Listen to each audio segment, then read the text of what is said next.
everyone. Welcome to Daily Dictation. This is an interactive video with an activity that is meant to help you practice your English skills. So you will need a piece of paper and a pencil for the activity, or you will need to get an empty document to type in.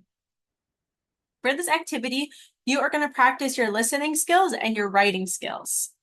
By doing that, you are going to listen to 5 sentences that I read. The sentences will be about workplace decisions because that's this week's topic, and it's going to be at a high intermediate level. After I read 5 sentences and you write them down, we are then going to look at the grammar together to understand the grammar in each sentence a little bit better, and then we're going to look at a list of vocabulary words. This is a really great activity if you are going into IELTS or some other kind of proficiency exam, because there's always a listening section that you need to listen one time and take really detailed notes in order to answer the questions. This activity helps you get the skills to do that. Also, it's really good for the speaking part if you have a job that involves you making decisions, because then you can use this vocabulary and show that you have a really wide range of vocabulary in your speaking. So let's get started. So this is a skill that is best maintained and developed if you practice every day. So from Monday to Friday, there are new sentences for you to practice, and there's new topics each week. There are 2 English levels offered if you find that this level is a little bit too difficult for you. For the activity itself, you'll need a blank piece of paper and a pencil or a blank document that you can type into. 5 sentences will be read. Each sentence will be read 3 times and 1 more time at the end. You have to write down each sentence the best that you can, and you will use your listening skills to do that. Try your best to apply the correct spelling, punctuation, and capitalization as you write down each sentence. So if we look on the screen here, you can see numbers 1 to 5. Each number represents a different sentence that I will read. I'm going to start with sentence number 1. Number 1. After a thorough risk assessment, the CEO decided to veto the proposed strategy. After a thorough risk assessment, the CEO decided to veto the proposed strategy. After a thorough risk assessment, the CEO decided to veto the proposed strategy. Number 2. Despite reaching a consensus among the team, several members remained on the fence about some details. Despite reaching a consensus among the team, several members remained on the fence about some details.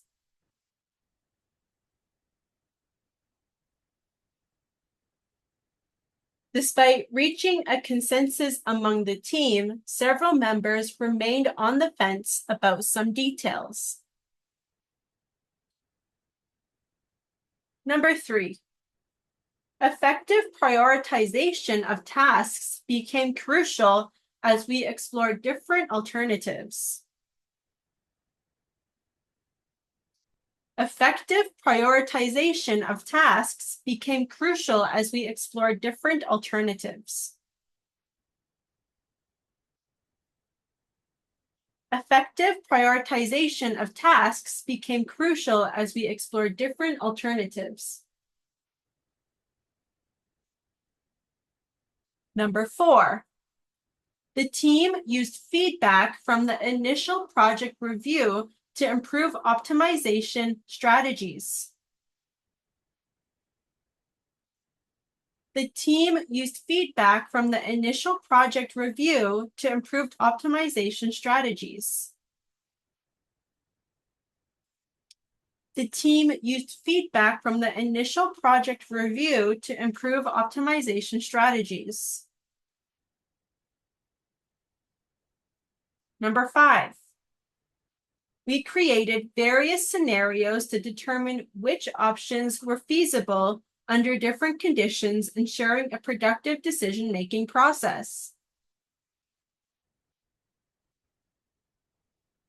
We created various scenarios to determine which options were feasible under different conditions, ensuring a productive decision-making process.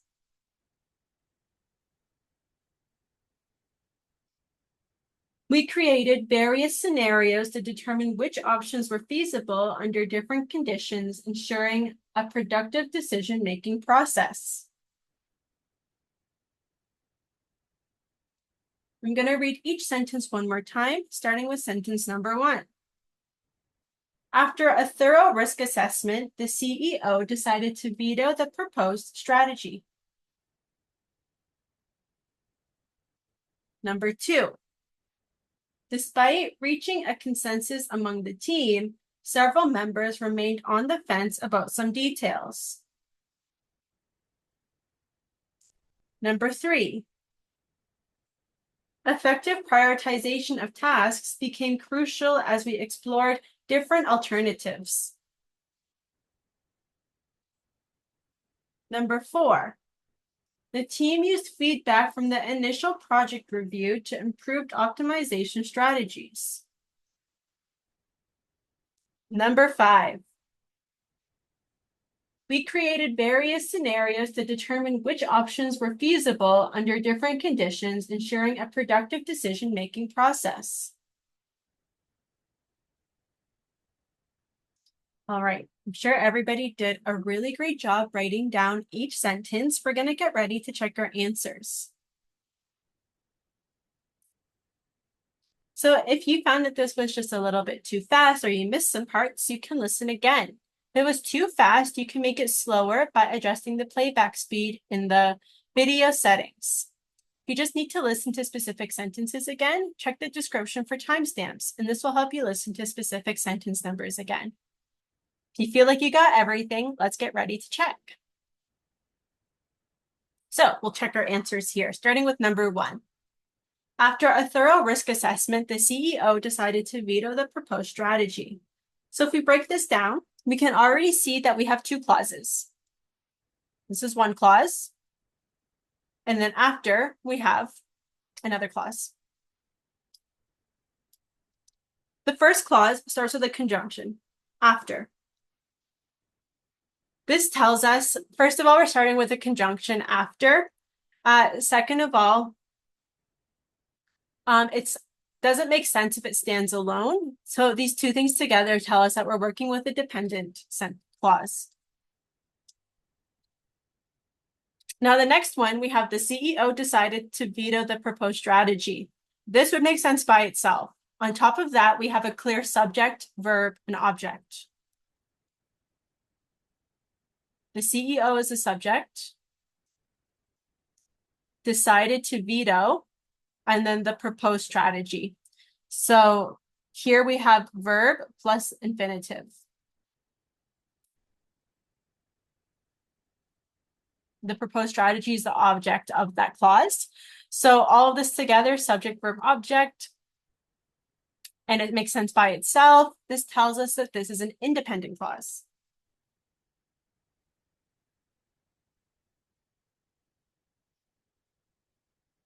We have a dependent clause first and an independent clause second. We need a comma after the dependent clause. If it were the other way around, then we would no longer need a comma.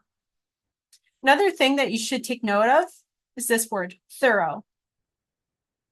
Really confusing. A lot of people spell this word wrong when they're learning English because they get thorough, though, thought, and through all mixed up. So for this one, you really need to sound it out. And you really need to say each letter as you're spelling it. Thorough. So, T-H-O, thur, and R-O-U-G-H.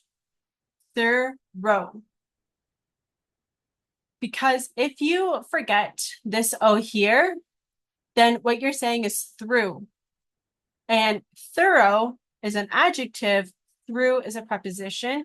They're different words, they have different meanings, and they have different functions in sentences. So if you get these 2 things mixed up, your sentence is wrong in more than one way. Number 2. Despite reaching a consensus among the team, several members remained on the fence about some details. So here's a few things in this sentence. Again, we're starting with a conjunction. We don't have a clear subject, verb, object in the first clause here. And it just doesn't make sense if it stands alone. So here we have a dependent clause. And because we have a dependent clause first, that means we're probably going to need a comma. And we do. There's a comma right after that clause. Team. Several members remained on the fence. Several members, subject, remained, verb, on the fence, subject. And about some details gives us more information. So besides that, so we do need a comma here because we're separating the dependent clause first and the independent clause second. Besides that, on the fence comes up. On the fence is an example of an idiom in English, on the fence. It's an idiom, which means it has a special meaning. It doesn't mean that somebody is literally standing on the fence. It means somebody is undecided about something. And idioms in English cannot be changed. So on the fence, these three words must come in this exact order, in this exact form. You can't forget any of the words. You can't just say the fence, or you can't just say on fence. That doesn't make sense anymore. It has to be on the fence. You can't change that at all, and you can't forget or change any forms of these words. Otherwise, it doesn't work anymore. It doesn't make any sense. And then about some details just tells us more information about that. Okay. Overall, most of the words in the sentence should be relatively easy to remember the spelling, except for consensus. For consensus, you're going to want to split this up into three parts. Con, sen, sus. Split it up exactly in the syllables you hear it presented in. Con, sen, sus. And this will help you spell it out and remember the order of the letters. Let's look at the next one. Effective prioritization of tasks became crucial as we explored different alternatives. We have a really long subject. Effective prioritization of tasks. This is all our subject. It is a noun phrase because there's many different words that come together and they all act like a noun. Effective prioritization, effective, if we break this small noun phrase up, effective is an adjective, prioritization is a noun. How do we know that? Because it ends in T-I-O-N. Whenever words end in T-I-O-N, they're a noun. And it comes from the word priority. So you're going to want to split this word up in a lot of smaller parts to remember the spelling. So you can split it up like this. Pri, or, it, I, zation. This will help you split up. Prioritization. I split it up like this. Again, like consensus, I'm splitting it up exactly where my syllables are, exactly how I pronounce it. So I can remember the order of the letters. Prioritization. There's a lot of I's in this word. So what tends to happen is people try to or memorize the whole word together, and one or two I's are missing out of it. But if you split it up, then you're going to remember all the I's in there. Okay, let's have a look at the rest of the sentence. So this is a subject. Then the main verb is became. Crucial is an adjective. So became crucial. This is past, became. Crucial. And then as, when we have the word as, then we're going to follow again with we is the subject. Explored, verb, different alternatives. Adjective, alternatives is a noun. Alternatives, alternatives. You're going to want to split it up. Alternatives. So split it up into these four parts, exactly how you say it to remember the order of the letters for spelling. Let's look at number 4. The team used feedback from the initial project review to improved optimization strategies. This is quite long as well. So the team is the subject. Used is the verb. Feedback is the object. Now, the object of the sentence feedback has a lot more information to it. Feedback, and it says preposition from tells us the source of the feedback. Now, this part of the sentence is not essential, but it does give us more information, which you can always do in order to make your sentences look longer and more complex. So from, preposition from, and this is the source, the initial project review. And then we have to improve, which is an infinitive. Optimization is a noun. Strategies. Optimization strategies go together.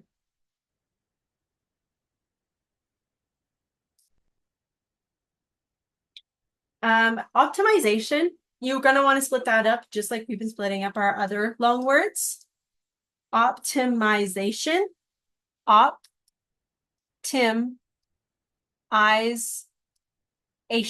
like that. Split it up again, exactly how you hear it, so you understand syllable stress in the word, and also you can split it up to remember the order of letters so you can spell it correctly, because this is another one that has a lot of I's, and if you try to memorize the whole thing at once, you're going to forget one or two I's. It's just going to be completely wrong. Number 5. We created various scenarios to determine which options were feasible under different conditions, ensuring a productive decision-making process. So for this one, quite long. Okay, so this is we created various scenarios to determine which options were feasible under different conditions. Lots. So we is a subject. Created is the main verb in the simple past tense. Various is an adjective, and scenarios is the object of the sentence. Now we have to determine, the infinitive.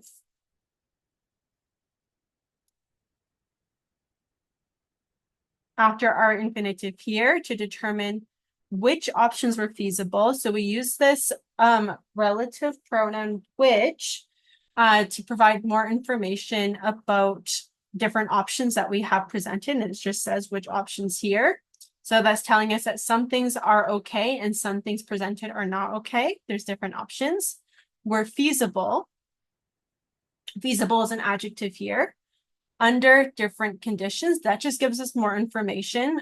And then we start with the progressive form of the verb, ensuring a productive decision-making process. So we can say ensuring here with the ing. Productive, that's an adjective, and decision-making process is all like a noun, I think. Decision-making process, because this is used as one kind of productive decision-making process. So process is the noun, decision-making is an adjective, and productive is an adjective as well. This tells us what kind of decision-making or what kind of process that we have. Because we're using this as one thing to describe one thing, we need to put a hyphen. So decision isn't one thing and making isn't a separate thing. These two things come together as like one process, one thing. So that's why it's one word. All right, so that is a breakdown of the grammar in each sentence, and also some tips of how you're going to break down long and difficult words to remember the spelling of the words. Now you can see all of the bold are the words that we're focusing on this week for dictation. They're important vocabulary words for this topic. Let's have a closer look at those. Okay, so here are a list of vocabulary words to review. We have veto, consensus, on the fence, prioritization, feedback, alternatives, optimization, risk assessment, scenario, feasible. Okay, so we have all of these words here. You should be familiar with what they mean, how to use them in your own sentences, both when you're writing and when you're speaking, especially if you have a job that involves some of these things. Because if you do IELTS speaking exam, they might ask you about your job, in which you can use this advanced vocabulary to show that you have a very wide range and good range of vocabulary, which is going to really help you with your band score if you're using it correctly. Besides that, we are all finished for today. Thank you so much for watching. Please Try practicing your English, do the best you can, and I'll see you next time. Bye.